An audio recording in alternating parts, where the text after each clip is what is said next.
In this video we are gonna see the different angles we can find in a circle and how they relate with each other. Okay? In the first place we have here a circle and we have drawn an angle here that we can call the angle alpha. It's very common to use Greek letters, lowercase Greek letters to name angles, but it's very common as well to name them by reference points like this. This angle could be named AOB. So the angle alpha could also be named AOB with an angle on the top to distinguish from a triangle, because it's not a triangle.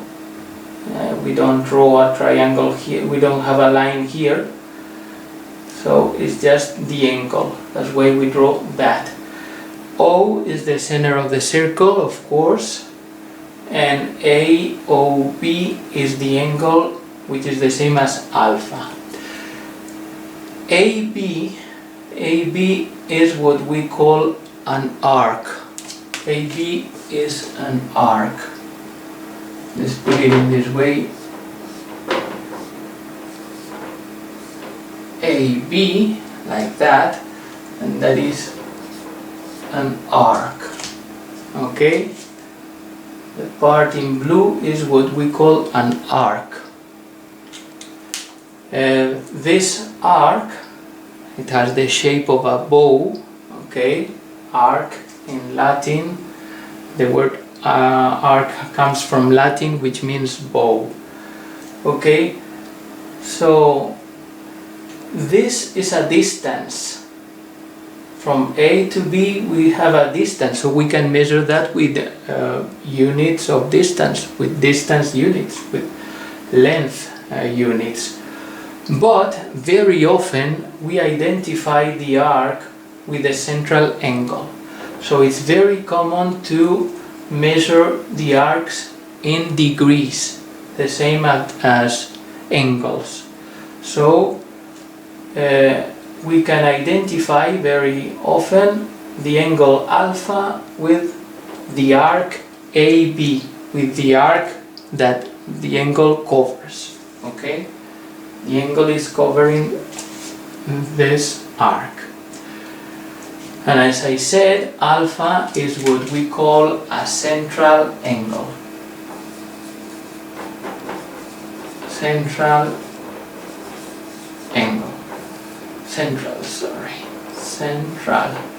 So a central angle can be identified with the arc covered, and it's very common to say that this arc measures a number of degrees. For instance, if alpha is 60 degrees, we can say the arc AB is 60 degrees. Okay?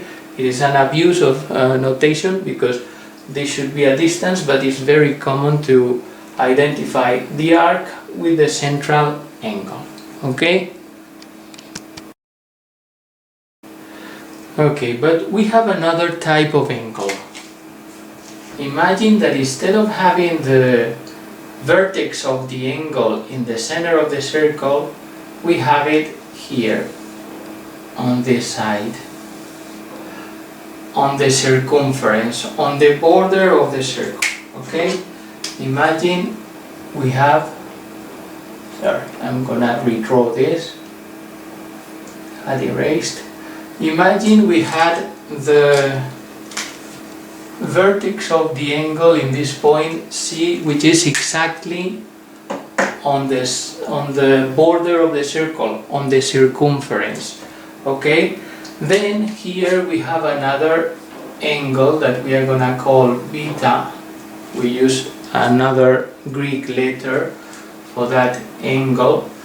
Beta can be named as well with the reference points A, C, B, always the vertex in the middle. A, C, B. That's the angle beta, okay? But in this case we cannot identify the angle beta with the arc, because clearly the arc is identified with the central angle, and if we say that the central angle is, for instance, 60 degrees, we can say that beta is smaller than alpha, so it has to be less than 60 degrees. How much would it be? Well, for that we have a formula. First, I have to say that this angle beta, the angle that has the vertex on the border of the circle, is called an inscribed angle. Inscribed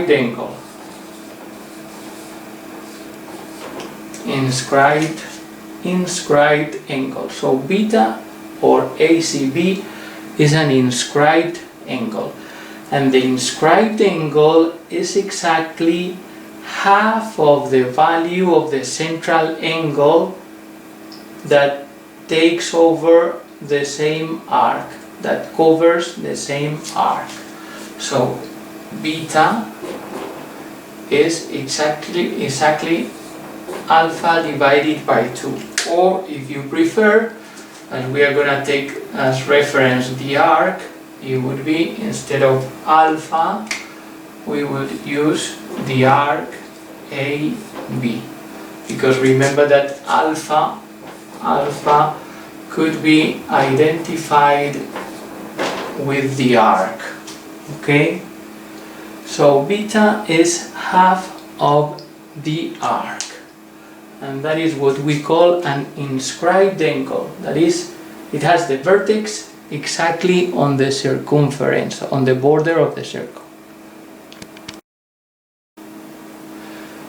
The next angle in the circle, it has the vertex here, not in the middle of the circle, but neither on the circumference, neither on the border. It has the vertex here, like,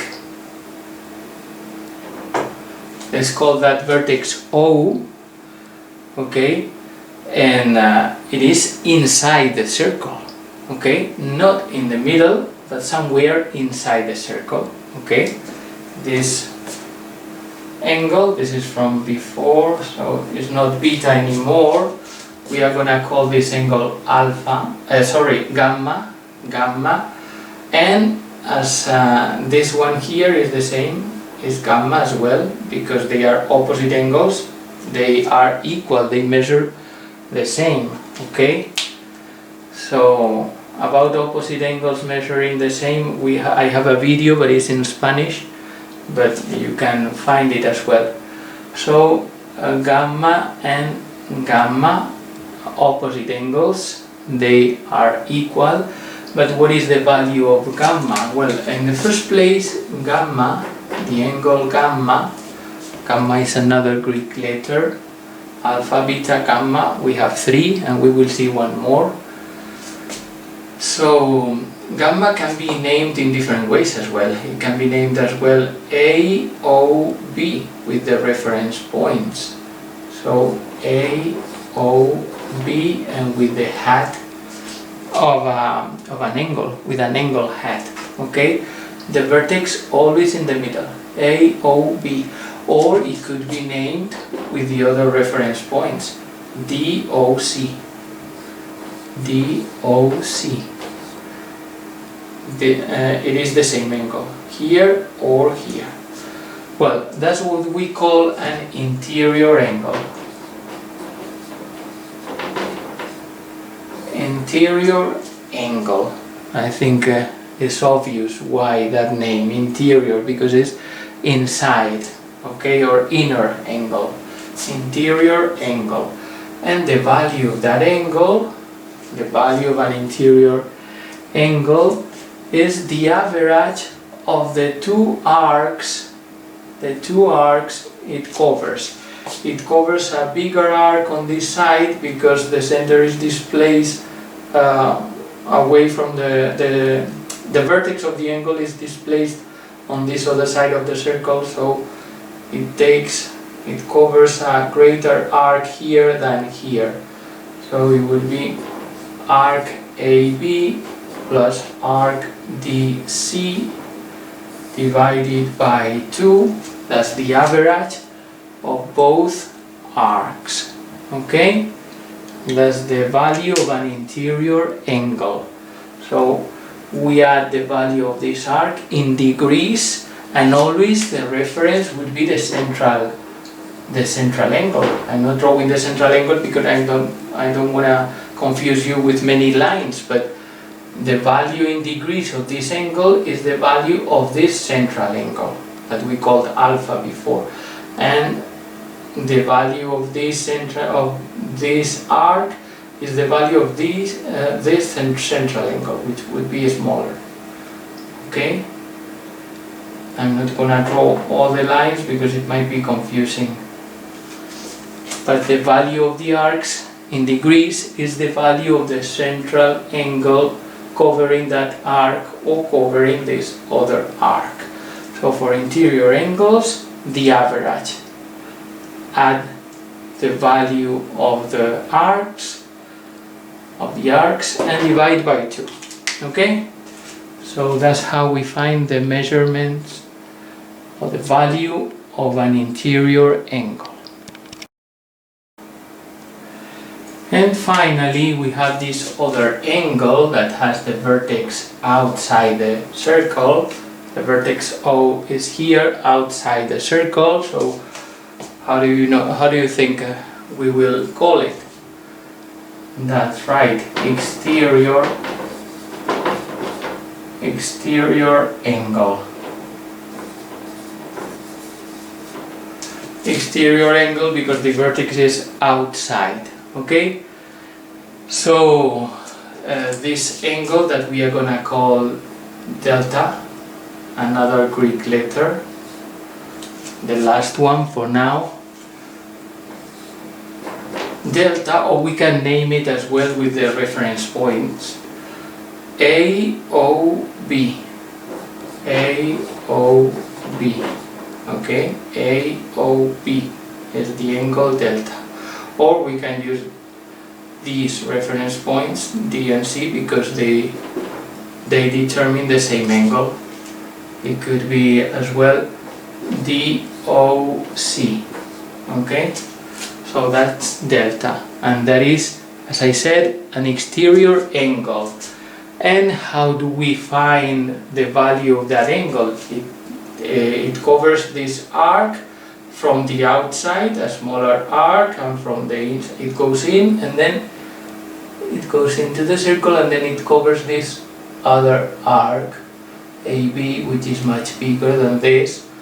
So in this case, the value of delta would be the bigger angle, AB, the bigger arc, identified with the central angle, minus the smaller arc, CD or DC is the same, and divided by 2.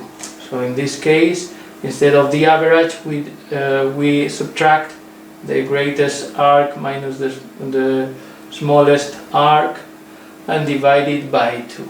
Okay, so for an exterior angle, we find the value that way. And again, the values for AB and CD, the values for the arcs, and this has always been the same, are the values of the central angles. So the value in degrees of this arc, which is the value that we are going to replace here to do the calculations, is wherever this angle is. And the value for this arc, which is the one we are going to replace here, is the value of this angle. Okay? So that's the way we find an exterior angle, the value of an exterior angle.